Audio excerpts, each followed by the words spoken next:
Juste avant la pause, on parlait de punaises de lit.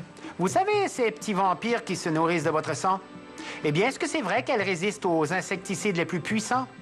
En fait, non. Du moins, pas encore. Les punaises de lit ne sont pas devenues invincibles, mais comme n'importe quel organisme vivant, elles peuvent s'adapter à toutes les attaques. Elles ont développé certains mécanismes pour survivre aux produits qui étaient les plus utilisés, la deltamétrine et la bêta-cyflutrine. Ceci dit, il existe d'autres types d'insecticides qui parviennent à les détruire. En fait, ce qui contribue à nourrir le mythe de la punaise invincible, c'est son incroyable capacité de reproduction. Il suffit qu'une seule punaise femelle résiste à l'assaut et tout est à recommencer. Pour se reproduire, la punaise a besoin de sang, votre sang. Elle a 5 cycles de développement dans sa vie avant de pouvoir pondre. Pour passer d'un cycle à l'autre, elle doit piquer au moins une fois pour prendre du sang. Elle vous aura donc piqué au moins 6 fois pour mener les œufs à terme. Par contre, il n'y a pas lieu de s'affoler pour notre santé. Il n'y a aucune maladie connue qui se transmet avec les morsures de punaises de lit. Les punaises piquent, mais ne nous transmettent pas de maladie. Un peu comme nos chiens.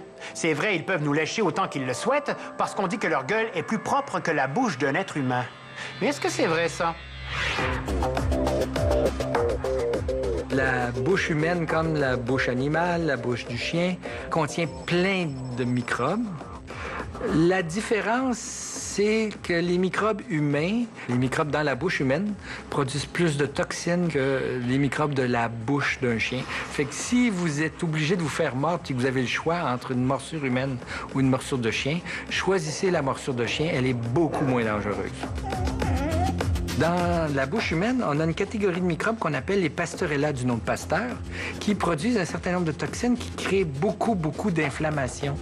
Le chien a un Pasteurella d'une autre famille que celui que les humains ont. Et celui qui appartient à l'humain crée beaucoup de toxines qui peut faire, par exemple, que la main ou le site de la morsure peut devenir extrêmement enflé.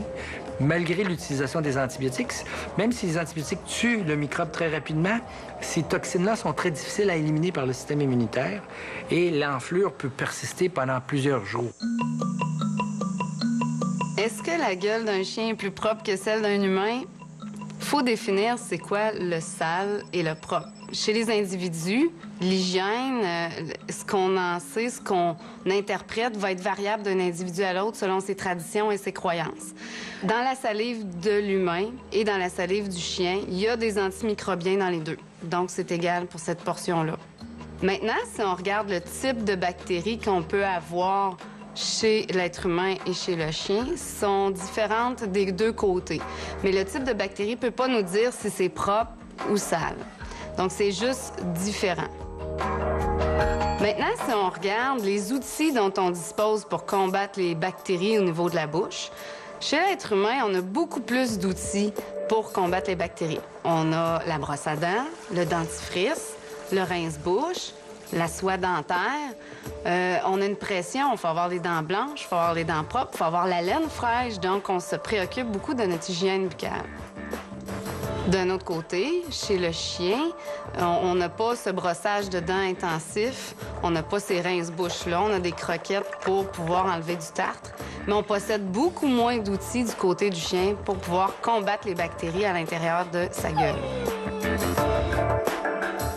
Les habitudes entre les chiens et les êtres humains sont vraiment différentes.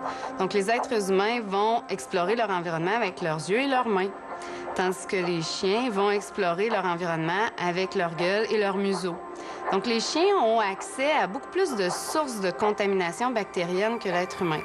Le chien peut manger des excréments, peut mâchouiller, mordre ou même manger des animaux morts, peut aller boire dans votre cuvette de toilette.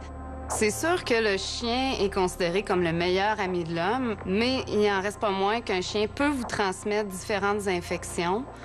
Faut faire attention. Donc, c'est toujours recommandé de se laver les mains après avoir touché un animal, peu importe l'animal, et de ne pas se faire lécher le visage par votre chien, parce que dans la salive du chien, il peut y avoir des bactéries qui pourraient faire infecter si vous avez des plaies au niveau du visage. Des études ont démontré qu'il y avait des espèces bactériennes présentes dans la bouche des chiens ou dans les voies respiratoires, dans le museau des chiens. Puis que certaines de ces espèces bactériennes-là sont connues pour être des pathogènes chez l'humain. Par exemple, Staphylococcus aureus, des streptocoques. Donc, ce sont des espèces bactériennes qui peuvent causer des infections chez l'humain. En général, il n'y a pas de problème à se faire lécher par son chien parce que pour qu'il y ait une infection, il faut qu'il y ait introduction des bactéries dans les tissus plus profonds.